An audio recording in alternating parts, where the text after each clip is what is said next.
عید کے لیے ایک جرنل احکامات یہ ہیں، اللہ کے نبی صلی اللہ علیہ وسلم کا ایک خاص لباس ہوتا تھا جو اللہ کے نبی صلی اللہ علیہ وسلم عید میں اور جمعہ میں پہنا کرتے تھے۔ تو اگر انسان عید کے لیے کوئی اپنے لیے اچھے کپڑے بنا لیتا ہے، کوئی اچھے کپڑے پہن لیتا ہے تو یہ بھی مسنون ہے۔ اسی طرح عید والے دن اللہ کے نبی صلی اللہ علیہ وسلم بڑی عید میں پہلے اللہ کے نبی صلی اللہ علیہ وسلم نماز پڑھتے تھے اور پھر عید کے بعد ذبح کرتے تھے۔ اللہ کے نبی صلی اللہ علیہ وسلم سے حضرت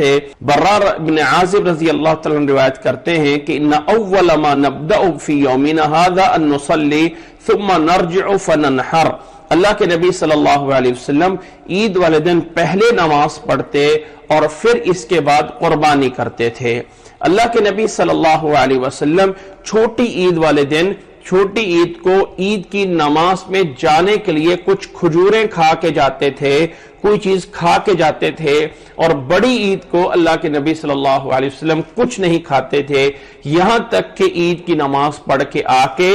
جانور ذبح کرتے اور اس جانور میں سے اللہ کے نبی صلی اللہ علیہ وسلم اپنے لیے کھاتے تھے۔ عید والے دن کوئی روزہ نہیں ہے، کوئی روزہ نہیں ہے۔ کچھ لوگ سمجھتے ہیں کہ عید والے دن روزہ ہوتا ہے اور اس کے لیے باقاعدہ سحری کھاتے ہیں اور اس روزے کو جا کے ہم نے عید کا گوشت کھا کے افطار کرنا ہوتا ہے۔ ایسا کچھ نہیں ہے، یہ ایک الگ سنت ہے، مسنون ہے کہ اللہ کے نبی صلی اللہ علیہ وسلم جو ہیں چھوٹی عید کو کچھ نہ کچھ کھا کے جاتے تھے اور بڑی عید میں کچھ نہیں کھاتے تھے، یہاں تک کہ عید کی نماز پڑھ لیتے اور نماز پڑھنے کے بعد کچھ اللہ کے نبی صلی اللہ علیہ وسلم قربانی ذبح کرتے اور اس میں سے اللہ کے نبی صلی اللہ علیہ وسلم جو ہے وہ کھاتے تھے۔